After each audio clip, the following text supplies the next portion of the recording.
What's poppin', y'all? Welcome back to the PBD Plug channel. It is draft season, one of my favorite times of the year. I do want to first start off by saying this isn't the mock draft video. Y'all will have one soon.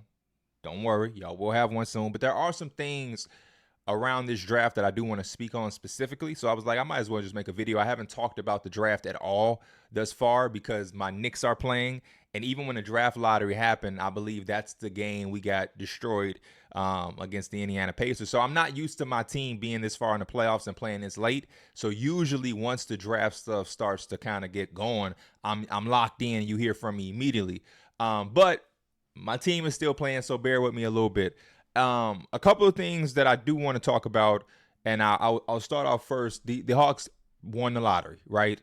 And I like it for a bunch of different reasons. Number one, I love whenever a team can jump up and get the lottery and win the lottery and have the number one overall pick. I think it's extremely cool when we see different teams have it. There's nothing wrong with a team having, a first overall pick a couple times in a 10-year stretch or, something crazy like that. But I like when it's a little different and every different team or a few different teams are getting some luck in the lottery and are able to get a number one overall pick. Now, specifically with this year's draft and just the order of it that I have in front of me, I'm going to come out and say, just from what I feel and what I know, I think we finally will have a draft that probably will have a lot of moves. I think the last few years, especially when the Warriors were in the lottery, those couple of years, there was a lot of talks about a lot of moves happening, right? Like the Warriors, they're going to look to trade their two lottery picks, or when they had the second overall pick and took James Wiseman, it was like, man, they might try to flip that pick.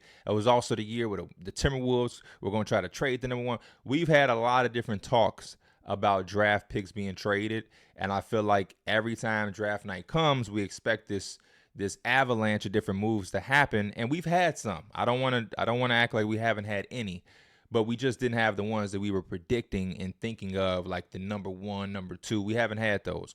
So what I will say is, because Atlanta has the number one overall pick, because they're in a state of flux where we kind of really can't predict the direction fully, we know that they have options. And because they do have options, this is a year where I do feel like this could be a chance, significant chance, that the Hawks trade this pick. I wouldn't be surprised either way if they decided to keep it and trade Trae Young and or DeJounte Murray, maybe both. Maybe you just trade DeJounte and keep trying to ride it out with Trae. Who knows? But I do think them landing the number one overall pick gives them even more options and avenues to go about retooling or rebuilding their current situation. I even look at a team like Washington at number two. I look at their roster and I think about the things that they need and the things that they're going to want. And I look at some teams that kind of fail, and I look at their needs and I look at their wants, and I'm like, maybe there is a team that tries to move up with Washington. And the reason I'm saying that is because when I look at a team like Washington, I think they have some things there to be liked. I honestly think the Washington Wizards, future-wise, doesn't get talked about enough in a positive light. They struggled. They sucked. We understood that was happening, but I think they did a really good job drafting Bilal last year. I like the way that Denny has taken strides in the direction of the type of player he's going to be. You still have some type of assets and different things there. I think Kuzma might not get you back a fortune, but I think he can bring back some type of return. You have Kispert, who again I think can bring some type of return from a contending team or a team that's looking to add some 3-point shooting. I think Jordan Poole in his second year there will be much better than the first year there. That's just my thing. I'm not saying he's going to be an all-star. I'm not saying he's going to be a top 10 player or anything like that, but I do think based off that first year, Jordan Poole is going to have a significantly better second year. And I think when I piece all that together, what I think they need is somebody who can help bring all that together. So I see people saying like, man, they should take Richardson, Zachary Richardson. And I know I'm probably butchering the last name. Luckily, we get to talk to a lot of these players tomorrow at the Combine interviews. And I'm going to be asking a lot of guys, how do you properly pronounce their names? Because I'll watch an interview and I'll hear somebody say their name. and then I'll say their name on the podcast, and then people on Twitter will be like, "That's not how you say it." And then I'll watch something else, and somebody else is saying it a different way. So it's like you don't know how to pronounce these names until you actually go talk to the source. You know what I mean? So I'm excited to actually get the proper pronunciation from the source themselves, and not have to worry about what this person is saying and that person is saying and this person is saying you're saying it wrong. So but I look at a guy like him, and I like him. I really do. But then I look at Washington, and I'm like, there's a certain amount of prospects on the list that they could take at 2 that I think might not be in a good position with them, because they don't have somebody that can piece it all together. I don't know what's going to happen with Tyus Jones. I don't know what they're going to do in free agency. I don't know who they can acquire. But I think if they dangle out number 2 and you try to see if a Detroit wants to move up to get a sure player, if you want to see if Charlotte wants to move up to get a sure player, I think what Washington needs could still be there at 6. And I think they need one of those guards, whichever is the guard they feel most comfortable with. They have to try to read the room, but I think they should be looking at Nikola Topic. I think they should be looking at a Reed Shepherd. I think they should be looking at a Rob Dillingham.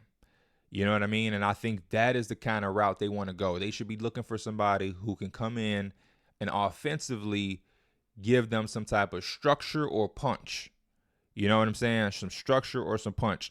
Who that player is going to be out of those guards, I don't know. That's up for them to decide on, and for them to do their proper due diligence and see who fits the mold of the type of the player or league guard that they want. But I think until you get that type of player, you might end up drafting somebody who doesn't have the proper development, because you don't have anybody there to kind of set everything up. So even like Bilal, year 2 Bilal, I think could be really, really good. It just depends on the offensive structure and the guards that y'all have in place. And if you don't have a lead guard that's making everything kind of set, I think you can get some guys in there early on who could, mess up some of the early developmental part of some of these young guys' game. Especially when I'm thinking about like a Zachary Richardson. He is a guy who his biggest strength is to play without the basketball.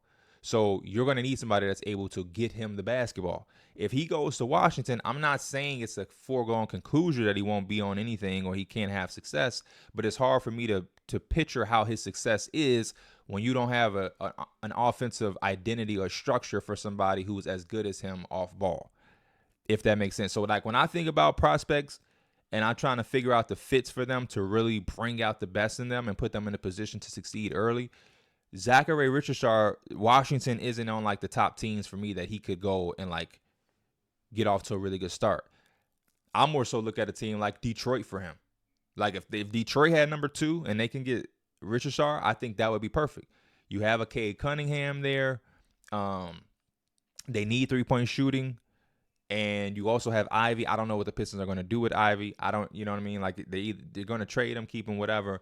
But they have some guys there who can handle the basketball and want to handle the basketball and can create some attention by driving and kicking and being scoring options, and he can play off of that. They have something there already that's a little bit of a foundation for him to build off of. Same thing with Charlotte.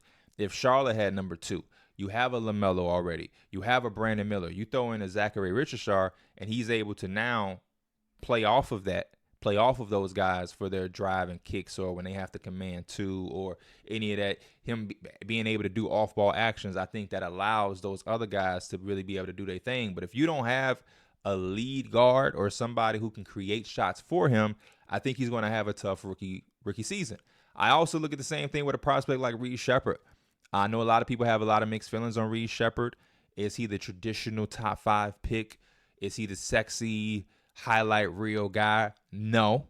But I think the more and more we age and the more we look at what's becoming valuable in the NBA, I think players like him, their value continues to rise because he makes winning basketball plays. We look at these playoffs and we're seeing guys like Naz Reid. We're seeing guys like Josh Hart. We're seeing guys like TJ McConnell, the Aaron Nesmiths. These are the guys who, again, aren't the sexiest names. They weren't highly touted coming in their respective drafts, and they weren't like top 5 projected picks. But I think we all can say, as basketball fans, basketball evaluators, basketball analysts, none of the teams that we're looking at in the playoffs are where they are without those type of players. It's just the truth. The Timberwolves can't be where they are without a Jaden McDaniels, without a Naz Reid. The Pacers can't be where they are without a TJ McConnell, without an Aaron Nesmith. You get what I'm saying? The Knicks are definitely not where they are without a Josh Hart, without a Dante DiVincenzo, without a Jalen Brunson, another guy who wasn't. But I don't want to say anybody's going to have the Jalen Brunson ascension. You know what I mean? That's so far fetched. But I think there are a lot of players in this draft who, a lot of times you look at and you're like, oh, they ain't got the upside.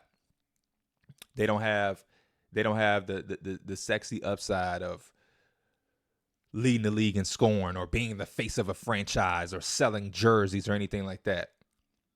Or they might be a little older. They're not a one and done player. You know what I mean?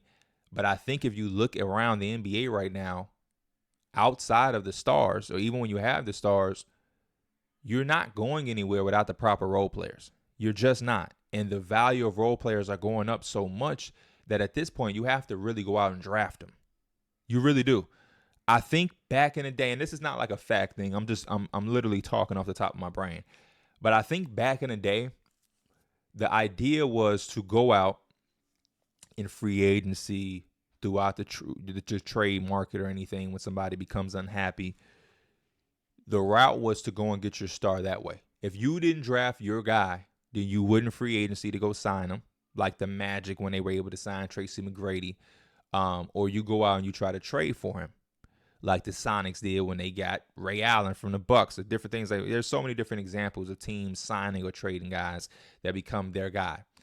And then you just try to fill out that team around them. Even in the 2010s, where you look at the Miami Heat, the big three, where it's like, we're going to go and get Wade, Bron, and Bosh, and we'll just go into the free agency market to get guys. You look at the Lakers when they had Kobe and Shaq and they went on their three-peat. It's like, we got those guys, and Phil Jackson went and got his guys from the Bulls, like Ron Harper, Horace Grant, and then they just got other free agency guys who could just come in and fill certain voids. I think the NBA is kind of working in reverse order, where you almost have to make sure you got the proper amount of role players for when you get your star, whether you draft them, free agency, or the trade deadline. It's very important to now bring your star into a proper foundational team with support around him. Or if you don't, you're going to end up like the Phoenix Suns, where you have Bradley Beal, you have Kevin Durant, you have Devin Booker. Just that right there is like, oh my gosh. But without a TJ McConnell, without a Josh Hart, without a Isaiah Hartenstein, that team is swept in the first round against the Minnesota Timberwolves, right? Top heavy wise, their top three on paper outmatches the Timberwolves. But the Timberwolves has all of the extra support and all of the extra things that elevates teams in this time of the year. So I'm looking at the draft pool, and I'm seeing people say, man, it's just the weakest draft ever. This might be the weakest draft of all time. It's a weak draft. This draft weak. All I'm hearing is weak. And I'm just like, no. Y'all have it misunderstood. And by all means, anybody can feel however they want to feel. But for the people who do want to educate themselves, the people who do care about being able to evaluate talent, understand where the game is going, understand the value of what's changing in the NBA and team building and those different things, I would say that this draft isn't weak. And not only would I say this draft isn't weak, I would say I as long as I've been watching basketball, I haven't seen a weak draft. I've seen some draft classes that may not be good as others, which has always been around. That's always going to be around for the end of time. You're always going to be able to say this was better than that, this had more better players, especially when you're granted hindsight. It's so easy to judge and compare and say what's better than what when you have hindsight. And I think that's what a lot of people don't understand. Y'all comparing a class who we have not seen yet to classes that we've been able to see with hindsight. You know what I mean? Like, there's certain draft classes that looked weak on the surface level, which is why I don't have that opinion anymore. But then you give it some time and you're able to have hindsight and you say, oh, damn, no, that's the class that had Giannis Antetokounmpo. You look at a Rudy Gobert, that's the class that had Rudy Gobert.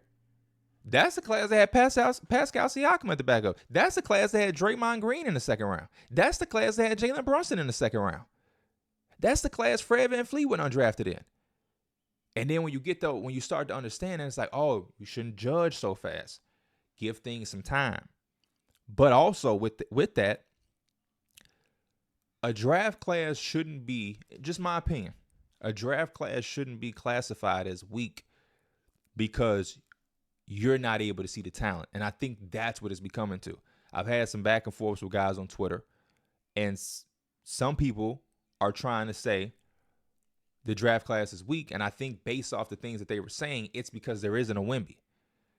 You see somebody like Wemby, you can look from afar and you can just tell that that's easy money, right? You don't really have to do any work there. That's surface level. You just know what Wemby is going to project to be. But a draft class like this, without the clear-cut guy who's for sure going to be an all-star, it's a little bit less predictable. You have to do a little bit of research. You have to do a little bit of analyzation. You have to do your due diligence. You actually have to pay attention now. You have to actually have watched film and watched throughout the year and really dive into what's going on. And it's not so easy to just predict. And I think that scares little people. I think that scares people a little bit because it isn't so straightforward.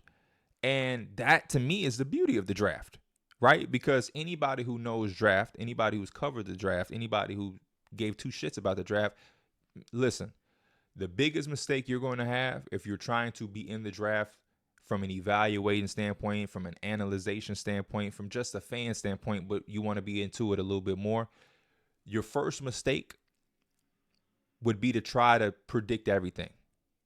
What comes with being a fan of the draft in player evaluation is hits and misses. I haven't seen a draft evaluator who's hit on everything. I haven't seen a draft evaluator who's missed on everything.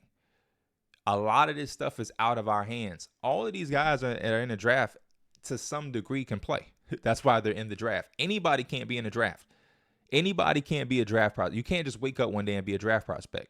There's so much other things that go into the success of a player that just is out of our control. It doesn't mean you're a bad scout if you miss. It don't mean you're a great scout if you hit. But sometimes it does mean you're great, and sometimes it does mean you didn't evaluate properly. It's just a part of the game. But there are prospects that I've seen who I feel like they didn't get the proper development. They didn't go to the proper team. And it has nothing to do with my evaluation. It's just me looking around the league, and I'm like, man, nah, that dude is too good of a player. Now that I think about it, if he didn't go to this team or he went to that team that had a vet in front of him, that team was a little too young, immature, or when you even hear different players talk about their career in a retrospect situation or lens, you're able to see, oh.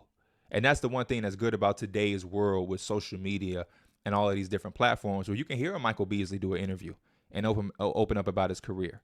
You can hear guys who didn't have the careers that we thought they were going to have, and you can hear why from the horse's mouth. You can hear a guy say, oh, man, this happened with this guy. I went to a coach who didn't believe in playing young players. And it's like, oh, so that's why your rookie year, I was watching, I was wondering why they weren't playing you. I didn't know that coach blah, blah, blah was against playing young players. That's just one of his rules. He just don't give young. And then you start to click certain things, or a player going there and tell you, man, I was just in a bad environment. We had no vets. The team was young. There was no standard that was set, yada, yada, yada. And it's like, oh, okay, that makes sense. Or you might have a player that's like, man, I had 6 coaches in 6 years. And it's like, damn, yeah. Or you could just do your own research and look at a team. There are certain teams that have a history of just not being able to develop talent. And I tell people that all the time. Like, even when I look at the Cleveland Browns, when I was growing up, the Cleveland Browns were like the laughing stock of all sports. They were just never good. They always drafted quarterbacks, and none of the quarterbacks panned out to be the quarterbacks that they drafted them to be. And I got to a certain point in life where I'm like, no, there's no way that all of those quarterbacks y'all drafted are bad. At some point, we have to look at y'all as the organization and say it's something y'all doing wrong. There's no way y'all just drafting all of these guys who have good college careers and were projected to be first round quarterbacks and all of these, and every single one y'all drafted was just ass. They just weren't that good. They just underachieved. No. And I think it's the same way with the NBA. There's just certain teams. It's like y'all had X amount of lottery picks and X amount of them didn't live up to the expectation.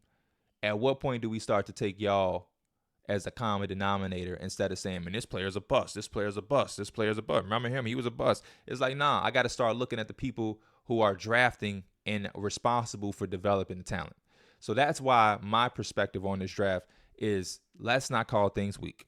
The second reason also being is that I think the NBA, like I said before, is predominantly role players. You look around the NBA right now, I don't care how many stars you have, unless you're going to have the Golden State Warriors team with Klay, Steph, Dre, and KD, which we all know is just not something that an organization should be banking on. There's a certain level of role players that you need. There's just a certain level of support that star players are going to need, whether you have one star player, whether you have a tandem of them, whether you have a mini big three. There's just something about a proper amount of role players. We're looking at the Thunder and the Warriors. I mean, the playoffs are telling you everything. We're looking at the Thunder versus the Mavericks. And even in the game, their last game, the game 4 that they lost, the Mavericks, Kyrie and Luka really didn't come with the best games, that they're able to, that we know they're capable of having. But instead, they were led by role players.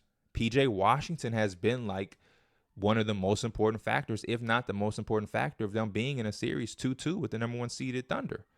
You get what I'm saying? Like Josh Giddey, who was a lottery pick, has been a guy who the Thunder has had to sit for a guy like Aaron Wiggins, who wasn't a lottery pick.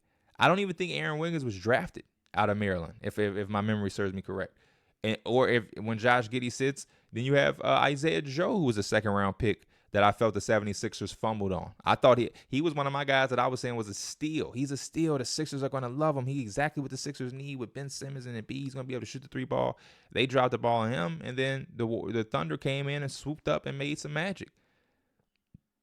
Derrick Jones Jr. with the Mavericks has been like incredible. Like I just look around and I look at the playoffs, and I'm just like, it's such a good example for what this. That's why I'm so excited for this draft, because I think there is a lot of examples of how to team build and what's important in the NBA that's being played right now, that a lot of these teams in this lottery can mirror.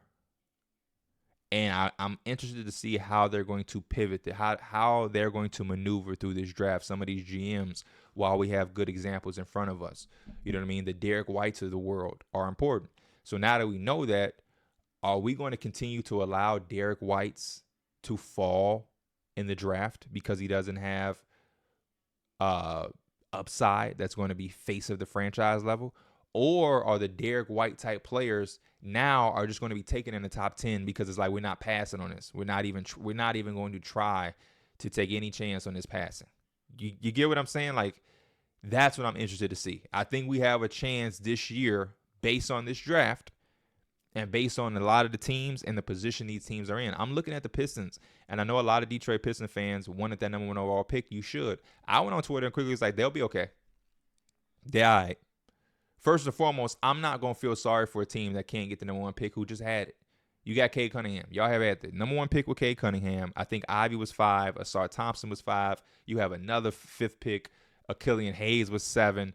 Duran was a lottery pick that you traded for. Like, y'all, I'm not feeling sorry for a team because they can't have the number 1 overall pick every year. If you need several, or you need multiple number 1 overall picks to have a successful rebuild, then y'all need to sell the team, bro. Y'all need to sell the team. I think they should be in. I really do think the Detroit Pistons should be in a offseason right now that's going to turn around the landscape of their franchise. All of the money that they have going into the offseason, the fact that you already have Cade, Asar, Duran, and Ivy, and even Sasser, because I really like Sasser, and you have the 5th pick right now. It should be a culture shifting offseason for y'all. I know the last year was extremely disappointing. A lot of things went wrong for y'all. That's fine. It happened. But this should be an offseason where something shifts for the Pistons. Even if they're not a playoff team, maybe they have a year similar to what the Rockets this year. You know what I mean? But like something should shift for them in some type of direction where it's a little bit more encouraging for them and their fan base to say, hey, we ain't make it to the playoffs, but we won 11 more games than we did last year. We saw some tremendous growth from Cade Cunningham again, or Sar Thompson, or, the rookie we drafted at 5 really looks like he's going to complement our main guys, or something. You want something encouraging, but I'm not going to throw this temper tantrum, feel bad for the Pistons parade because they didn't get the number 1 overall pick. In a draft like this, they should be able to make something work at 5. Same thing with Charlotte. You have LaMelo, you need him to be healthy. You have Mark Williams, who I think showed a lot of promise. You need him to be healthy. You were able to grab Brandon Miller, which I think was the right decision, despite all of the people having all that chatter saying get scoot. You made the right decision. You now have Brandon Miller. You also made a trade last year. They got you some interesting pieces like Trey Mann and different things like that. You still have Nick Smith Jr., JT Thor, just other guys who you're going to continue to monitor and see if there's any type of strides that they can continue to take in their second, third years or whatever.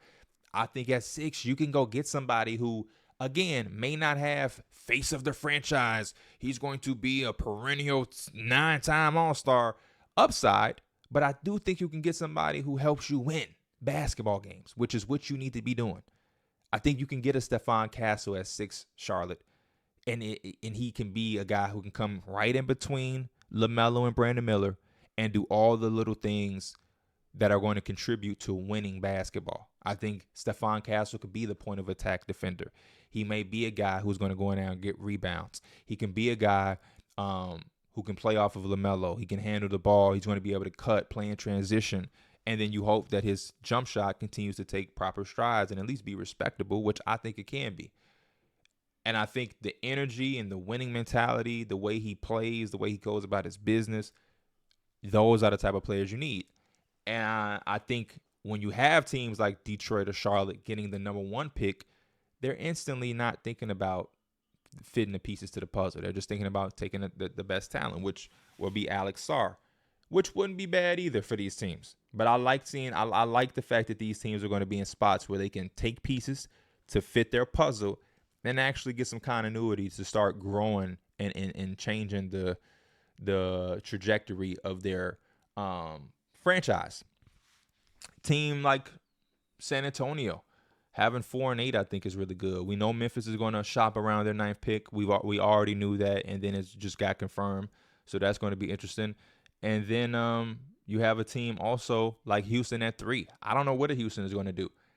Houston is the proper team for me for like a Reed Sheppard. I know I talked about Reed Sheppard earlier, and it made me divert into something else. But Reed Sheppard, I think his value, again, goes through the roof if he goes to a team like Houston, because they already have some foundational stuff laid there.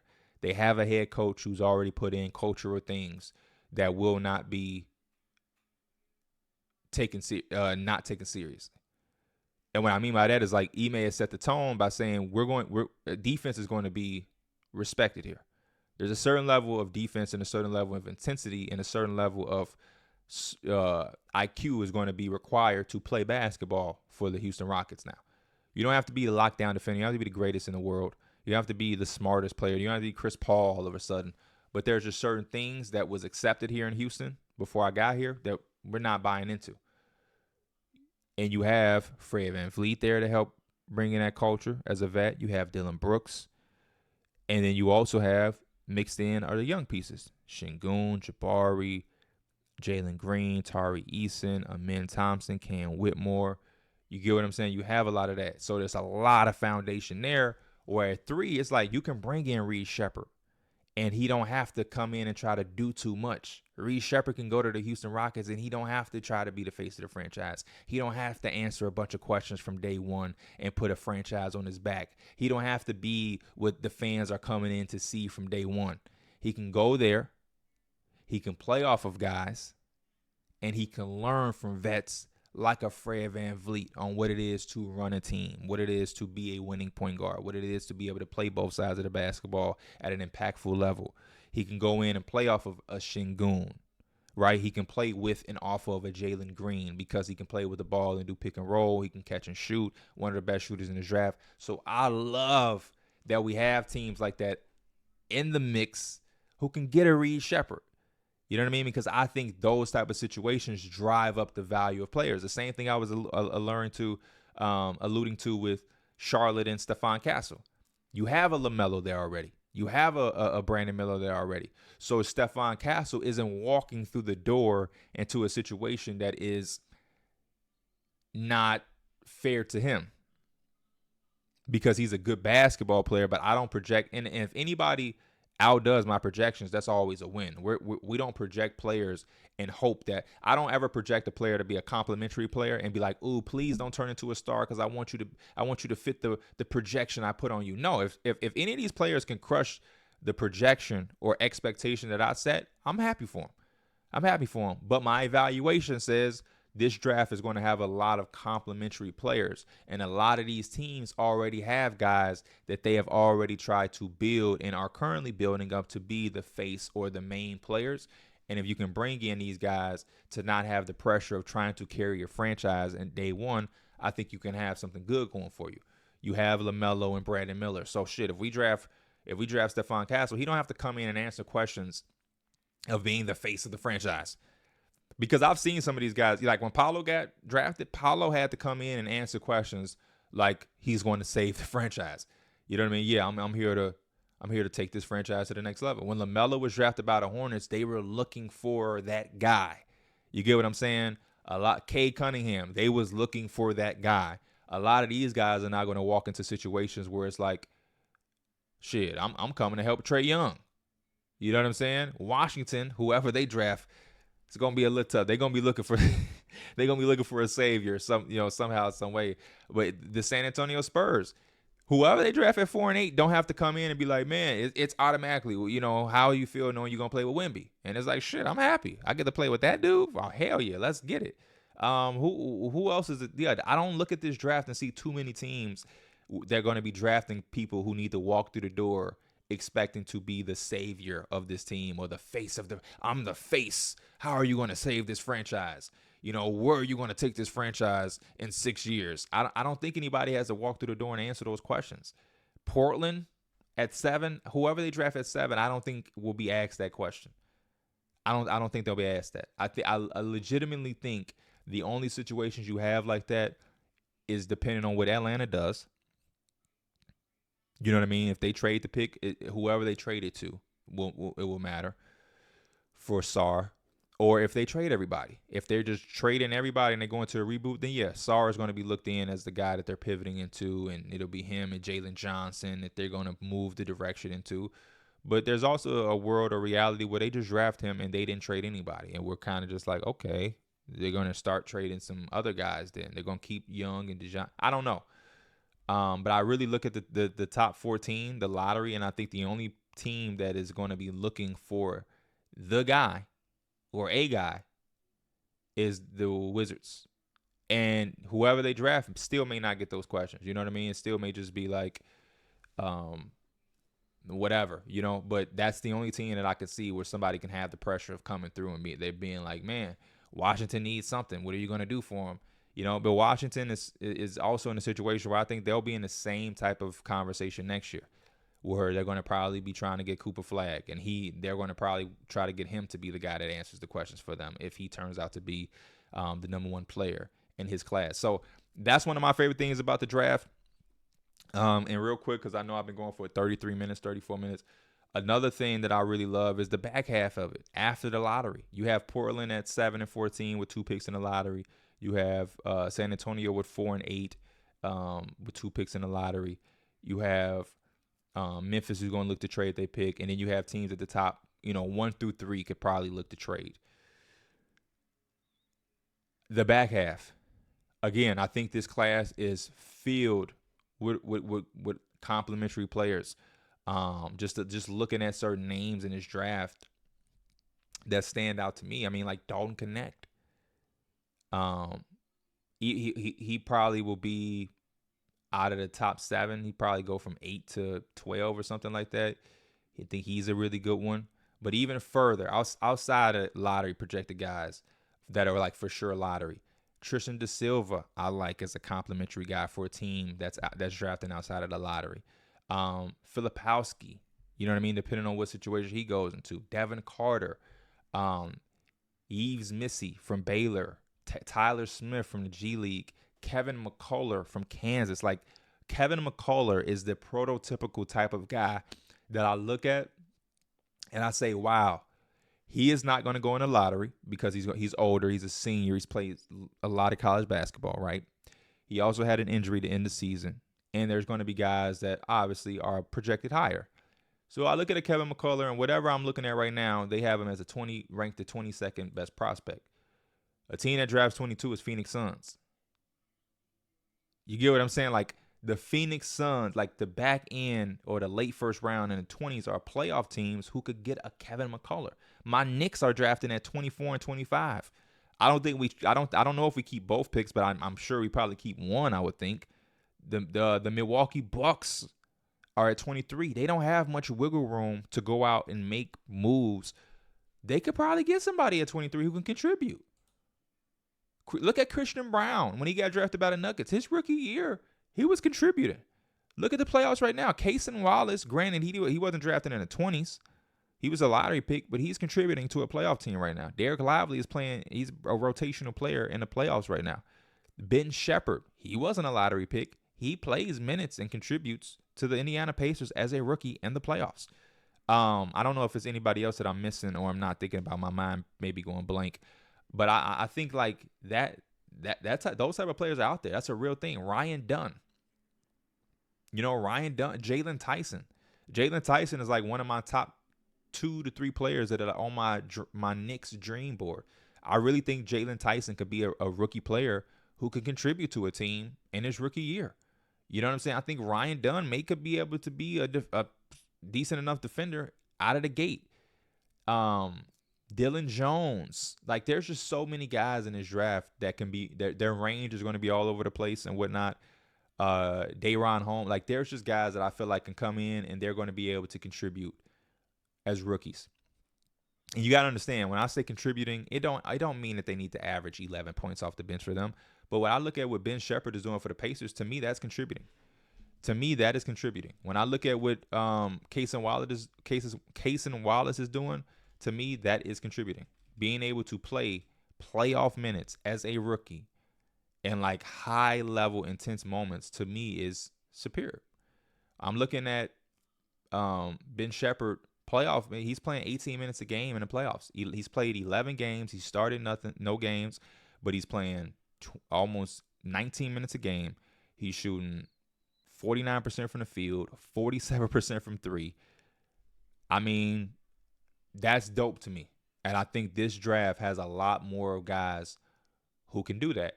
That's contributing. As a rookie, being able to play almost 20 minutes a game and give 6 points a game on that efficiency of three-point shooting is insane to me. That's beautiful. I look at a Cason Wallace. He's played 8 games. Same thing. He's playing like 18 and a half minutes, almost 19 minutes a game. He's shooting 40% from three, 50% from the field, and he's averaging 4 points a game. And he plays some really, really, really good defense. He plays amazing defense, which is why he's on the floor, because he can guard and he can play and coexist next to a Shea to be able to make shots. Derek Lively, again, Lively and Wallace, they're lottery picks. But still, rookies contributing. Jarris Wallace was a lottery pick too. He doesn't really play for the Pacers. 10 games for Derek Lively. He's playing 20 minutes a game, almost 21 minutes a game, and he's giving you 7 points, 6 rebounds, and a block. Incredible. Like, literally just incredible to me. And I feel like there are some guys in this draft who are going to be able to contribute and play to some degree in the playoffs. I really do think the Knicks, my Knicks, I think at 24 or 25, I think the Knicks, I think the Bucks, the Pelicans at 21, they want to move up in the draft. Hell, the Cavaliers at 20, Denver at 28, Boston at 30, Minnesota at 27. Like, all of those teams have a chance to draft somebody who could play some type of minutes for them next season in the postseason. Will all of them draft the guy who is immediately ready? No. But I think they all, based off their draft positioning and based off the player pool that I'm looking at, they all have a chance to get at least one player who could probably play 15, 16 minutes for you in a playoff series comfortably. And it ain't like wild to say that. You know what I mean? And we have proof in front of us that it's possible. Jalen Bridges from Baylor, who's a senior. Jackson Robinson from BYU. Like, there's names in here. KJ Simpson. Kashad Johnson. I could just name. I can name Dylan Jones if Cam Christie stayed. And I don't. Cam Christie is a freshman, but I don't know. Jalen Tyson. I'm really infatuated with some of these guys like Tyler Kolak. There's a lot of guys who I think could really come in and contribute. Tristan Da Silva, Devin Carter, Eves Missy. I've named these. Kevin McCullough. There's a boatload of guys who in that late first round in the 20s, the Milwaukee Bucks can legitimately walk out potentially with Kevin McCullough. That's crazy. Imagine the Bucks coming in and getting a Kevin McCullough, a team that don't got much money to go and move around pieces in the offseason. They don't have trade chips. So it's like, man, what can we get at 23? And you're telling me potentially they can get a Kevin McCullough? I rest my case, man. This draft is going to be really good. I appreciate y'all listening and rocking with me. 40 minutes of just draft talk. This is for my draft guys, as No Ceilings would say. It's for my draft sickos. But yeah, man, we locked in. Like I said, I'm gonna get y'all with that mock draft soon. I can't wait to tell y'all, or not even tell y'all, be able to watch all of the stuff that we do tomorrow at the Combine. And again, don't listen to social media about the draft if you're a fan of a team. There's a lot of different ways for teams to be able to improve. And as long as a draft is offering that, it's hard for me to completely write it off and say it's weak or it's the worst of all time. If multiple teams are able to draft players who are going to help their franchise elevate, this draft cannot be weak. As long as the draft is offering that. And in hindsight, I'm sure we're going to walk away from the draft saying, man, he turned out good. He contributed to this. Just because you're not an all-star does not mean that your draft class is weak. We have to start having a conversation of like, hey, they may not have had 5 all-stars, but they offered 11 to 12 guys who played 10 plus years in the NBA, or at least 10 years in the NBA. That's a flex to me. If you're a role player who's able to play 10 plus years in the NBA, that to me, that's really good. So, all my people that are looking at the draft and trying to read what people are saying, because you may not be a super draft crazy person, have confidence. Your team, every team 1 through 30 right now that's in front of me, they're going to have a chance to be able to get somebody. And that's all you can ask for at the end of the day. And a lot of these teams are really going to have opportunities to get role players who can contribute. Because a lot of these teams don't need to be drafting for a star. If you draft somebody and they turn out to be a star, that's a different conversation. But going into the draft, Sacramento at 13 and saying, man, we need who has the most star upside, that's silly. But no, yeah, we'll have draft content for y'all coming soon with numbers on the board after the Combine tomorrow. And be locked in a Pee Wee the Plug for the draft and for all playoff basketball. Y'all already know. I love y'all. I'll see y'all soon. I'm out. Peace.